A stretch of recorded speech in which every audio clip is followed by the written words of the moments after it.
everyone, it's Jack from Cultaholic.com and it's time to talk about AEW Full Gear, which myself and Sam have just watched. Look out for our reactions coming soon to this very channel. I think this was quite a mixed bag of a show, not so much in terms of match quality, which I think was strong throughout, but more in terms of the types of action that we saw, which really helped give it quite a fresh feel. Yes, it may have gone quite long, but at the same time, I think there was always different sort of stuff going on, from really grisly hardcore action to spot fests to story-driven matches and a little bit of everything, which is often what the best shows are made of. So, without any further ado, let's talk about what happened at AEW's Full Gear. First of all, the one and only pre-show match of the night, Bea Priestley taking on Dr.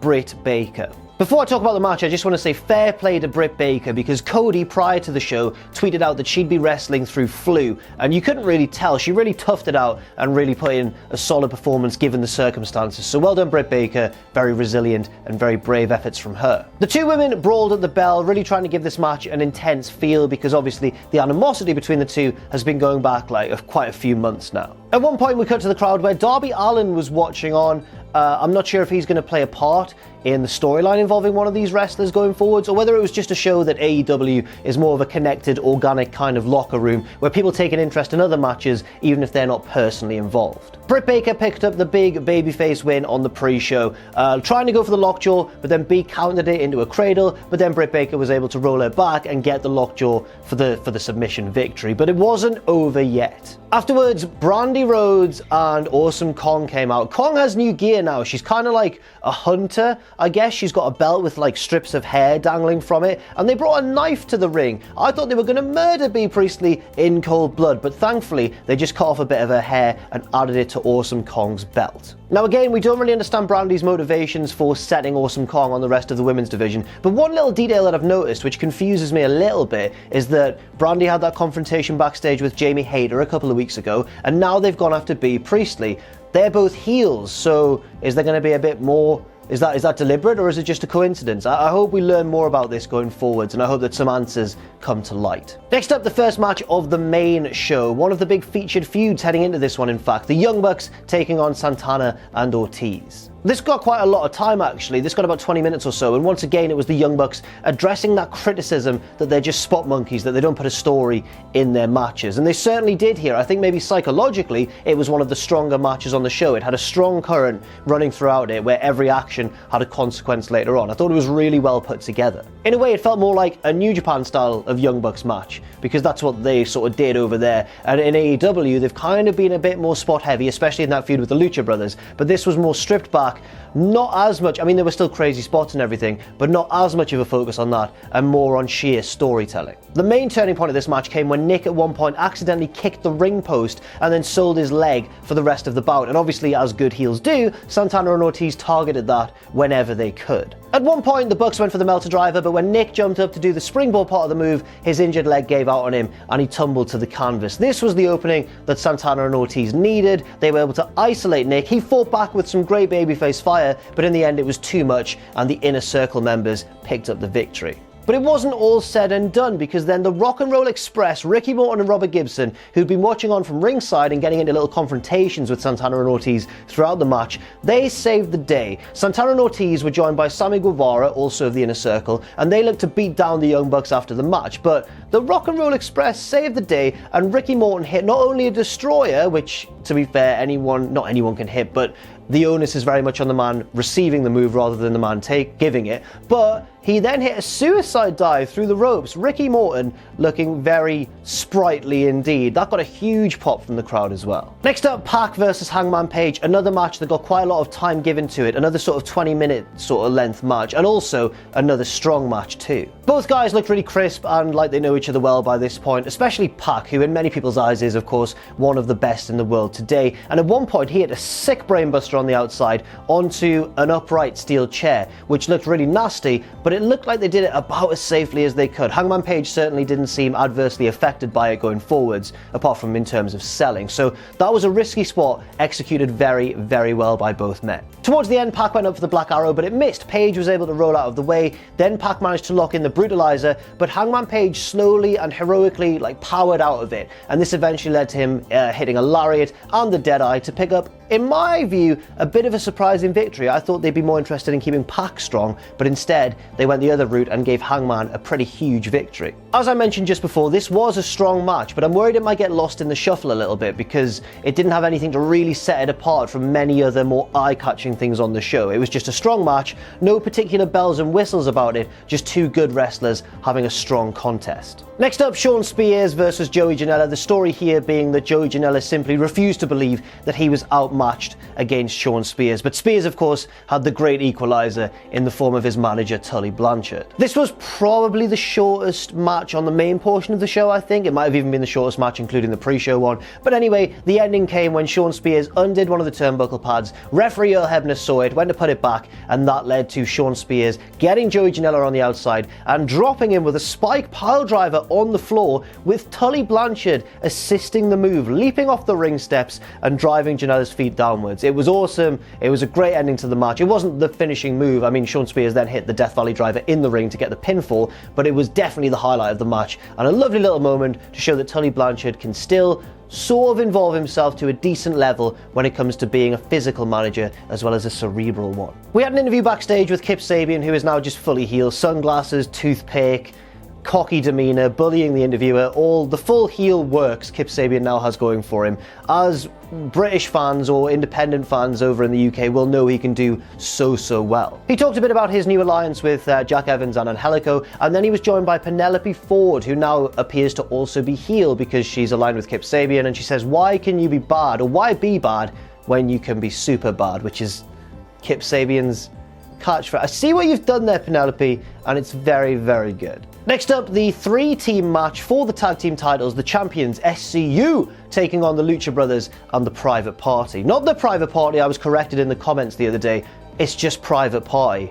I'm sorry. This was a really fast-paced match, maybe the spottiest match on the show, but also maybe one of the more outright fun matches on the show as well, so it definitely had that going for it. As he so often has been in AEW, Phoenix was the star of yet another multi-man match. What a stellar year he is having in 2019. But it wasn't just Phoenix who had a chance to shine, all three teams pretty much had a chance to shine. Lots of excellent double team moves and big dive sequences and all that sort of stuff for a really crowd-pleasing match. It was really, I don't know if guilty pleasure is the right word, but it was a match where you didn't have to concentrate too much, you just watched it all unfold, and it was kind of beautiful chaos before you. That sounded overly dramatic, but keep it in, I liked it. Towards the end, Phoenix got taken out by the Private Party, and so did Pentagon, kind of, but he was just sort of walking about on the outside. I feel like he'd got up too soon on the outside, because for the two climactic pinfall attempts of the match, Pentagon could feasibly have rolled in and broke it up, but he just sort of sold a little bit on the outside, and just wandered back and forth in like the background, and it looked really weird. Anyway, the Private Party took out the Lucha Brothers, then they went to hit Gin and Juice on the champions SCU, but SCU were able to counter it and hit the SCU later, I think their double team finish is called, to pick up the victory and retain their titles. I've realised just there that I've been calling Private Party the Private Party again. Apparently I just don't learn. But anyway, the Lucha Brothers then attacked SCU in like a jealous fit of rage after the match, but they didn't get very far because the lights went down, and when they came back up, Pentagon was being confronted across the ring by Pentagon. Yes, it was someone else in a Pentagon disguise, but it wasn't Chris Jericho this time. It was Christopher Daniels returning from injury to help even the odds for his boys. He managed to hit Pentagon, the real one, with the Angel's wings, and then they all shouted at the Lucha Brothers as they ran away, let's finish this, let's finish this. So I don't think this storyline is quite over yet. In fact, maybe it could be a six-man tag with the Lucha Brothers drafting a mystery partner in. I'd quite like to see that. Next up, the women's title match, the champion Riho defending her belt against her teacher, her trainer, Emi Sakura. They really played up to the whole teacher versus student thing heading into this one, and you could see that Sakura was visibly emotional at facing her student across the ring on such a big scale. It was quite a touching moment, actually. This match was good for about 2/3, and then it just became excellent for the final third. So smooth and so well done. I was honestly blown away. This match made me a fan of Emi Sakura. I'll explain why I wasn't so much beforehand. Basically, Sakura's gimmick confused me because she was always aligned with heels in tag team matches and stuff, but she'd come out dressed as Freddie Mercury and try and get the crowd behind her with chants and stuff, and I was like, can we sort out what she's supposed to be, please? This match made me forget about all of that. She was so good, especially in the closing stretches of this one. Deceptively fast, strong, really well-rounded. She had submissions, strikes, slams, everything you could want, all delivered absolutely flawlessly in the final few minutes of this match. I was kind of blown away by her. I thought she was absolutely excellent. But Riho was also great, and I think it was the right call to have her pick up the victory here, defeating her trainer. And they showed a nice touch of respect towards one another after the match as well. We were like, oh, is she going to turn heel? Emi Sakura, if she's not a heel already, I don't think she is. But there was no shenanigans like that. That would come later on. Next up, the penultimate match of the night and the AEW World Championship match. The champion Chris Jericho, accompanied by Jake Hager, taking on Cody, accompanied by MJF. And if Cody is unable to win, he will never challenge for the AEW title again. There were 3 judges, of course, in case this match went to a draw to determine an ultimate winner. And they were Dean Malenko, Arn Anderson, and bloody Keiji Muto, the great Muta himself. At first, this looked to be worked at a bit of a slow pace. There were lots of exchanges of like wrist locks and hammer locks and that sort of thing, as if they were going to go for the full 60 minutes. Instead, they ended up going about 30, which was the plan, I think. But yeah, it seemed at times like they were really trying to stretch this one out. But then there'd be a little flurry of offense here and there, usually from Cody. He went for a dive on the ramp side of the ring at one point, and they had the ramp that just like joins straight onto the ring. There's no dip, it just goes parallel across like that. And Cody crashed and burned on this ramp off the dive attempt, like gashing his own face open above the eye. It was a nasty cut, pouring with blood. And for a second, myself and Sam thought that they were going to have to call this match off early. Jericho took control for a while after that, but then when Cody came back, it was just so electrifying, not just because of the blood, but because he's such an excellent babyface, and this feud has been so well done. Everyone wanted to see Cody beat Chris Jericho. There was even a spot involving Cody's own mother. Mama Rhodes was there in attendance in the front row, and at one point Jericho went over to like taunt her, and she just slapped him in the face. It was absolutely brilliant. She laid that slap in as well. She didn't just gently tap him on the face. She walloped Chris Jericho. Jake Hager was kicked out for interfering, and then we entered the closing stretches of the match. Jericho kicked out of the crossroads at one point and the Dusty Rhodes elbow to the top of the head. Cody survived the code breaker and the walls of Jericho, but not the lion tamer. Chris Jericho locked in the lion tamer, bent Cody's back right back over, and MJF threw the towel in. The crowd obviously exploded with rage when this happened, when the referee called for the bell, and MJF was just left on his knees in the ring. The Inner Circle all came out and celebrated with Jericho and a little bit of the bubbly on the ramp, and they were all having a great time being obnoxious heels. But in the ring, Cody and MJF were distraught. MJF had tears in his eyes. He was so sad at throwing in the towel and costing his friend not only the title now, but any chance going forwards to challenge for that title again. And then he kicked Cody in the balls and turned properly heel, finally. What a dick, MJF. What a dick. Absolutely glorious storytelling this, though. Amazing stuff. MJF left Cody down in the ring shouting, my turn now. Left, walked up the ramp, and then some fan, maybe it was a plant, I'm not sure, just threw a full cup at him, and it just splashed all over his suit, and it was just perfect. And then that guy, I think, got escorted out. Hopefully it was just a plant. I hope, anyway. But it was just such a perfect little moment. The turn, everything. Does it count as a turn? He was already heel. I don't know. I don't even care. This was the emotional high point, or low point, as it were, of the show. And it was executed to perfection. So where do you go from there? You know, you've just had this big, shocking turn or swerve at the end of your title match. You just have a big bloody death match to send everyone home happy, don't you? Jon Moxley versus Kenny Omega in a lights-out, unsanctioned match to close the event. They started off just dealing stiff shots at one another. There was a brawl in the crowd. There were beers being thrown at each other. It felt really wild and unhinged in the best possible way. Then blood started to occur because both guys got their signature barbed wire coated weapons and just ground them into each other's backs and foreheads. And that barbed wire did appear to be real because it was cutting the flesh of the other man. This was a pretty grisly match to watch. I'm not going to lie to you. There were also some innovative weapons that we're not too used to seeing, such as Kenny Omega introducing a board full of mouse traps, which he himself then had to take the bump onto, and just had to kind of roll around in a bit to make sure he set off all of the mouse traps, which must have just absolutely sucked. Unless they were gimmicked. Can you gimmick a mouse trap? I'm no expert. There were also chains introduced, long lengths of chain, golden chain, because it's AEW, of course, just like they use golden ladders. And I'm not sure about the chains. They were used to choke each other or as a landing spot for various big moves.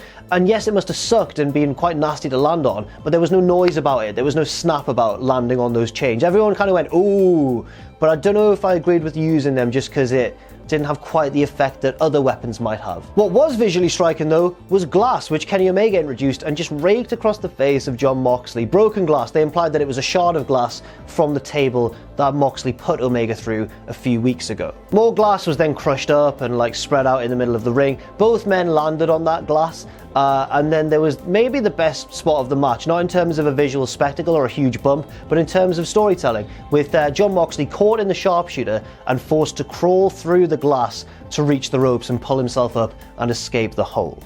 Then they battled up the ramp, and Omega very much had the upper hand here, and then he told the Young Bucks and Hangman Page, he called them out and he said, look, go and get it, go and get it. And they went and fetched it, and what it was like, I can only describe it as like a square trampoline, but instead of springs and a canvas on top of it, it instead had just loads of barbed wire. It was just a square frame filled with barbed wire. Obviously both men ended up falling into it and just had to be untangled by the crew and the referees and everybody, and it looked for a second, and at several points from here until the end of the match, that they were going to call it off, but they didn't call it off at any point, and in fact made a big, and maybe a big pointed deal about the fact that neither man was going to have this match stopped, and the referee at no point really looked like he was actually going to stop it either. I mean, he may have teased stopping it or looked as though he was thinking about stopping it, but this match was only going to end with a satisfying conclusion. It wasn't over yet though. The big spots, Kenny Omega V-triggered Jon Moxley through a part of the set into a spotlight area, just crunching through a part of the set. That was pretty cool. They both emerged from that hole they'd created and made their way back to the ring. In the ring, both men kicked out of paradigm shifts, Kenny Omega using Jon Moxley's finisher against him, a pair of really convincing near falls. Then Moxley hacked away at all the bits around the ring and unrolled the canvas to reveal the boards underneath, and Kenny Omega got the upper hand again, went up top, missed a Phoenix splash, landed face first on the wooden boards, which looked like it sucked, and Moxley was able to hit a final high angle paradigm shift and pick up the big victory. And that's how the show ended, with Moxley giving kind of a foul-mouthed monologue into the camera about how good he is, but also how sore he is and how he's too old for this. And that's how the show ended. A violent and bloody and shocking end to a pretty shocking show for other reasons. I'm talking about MJF's dastardly turn. So yeah, that's it, Full Gear. Let me know what you thought in the comment section down below, and cheers for checking this video out. I thought it was a strong show from start to finish, and yes, it may have gone a bit long, but it was fun throughout. And that's the most important thing at the end of the day, isn't it, guys? I hope Moxley and Omega are okay. Thanks very much for watching, and let us know what you think in the comments section down below. You can follow Cultaholic on Twitter at Cultaholic and on Facebook at facebook.com/Cultaholic. If you enjoy what we do, then please do check out our Patreon, patreon.com/Cultaholic, where you can pledge. And don't forget, of course, most importantly of all, to hit subscribe and to join us.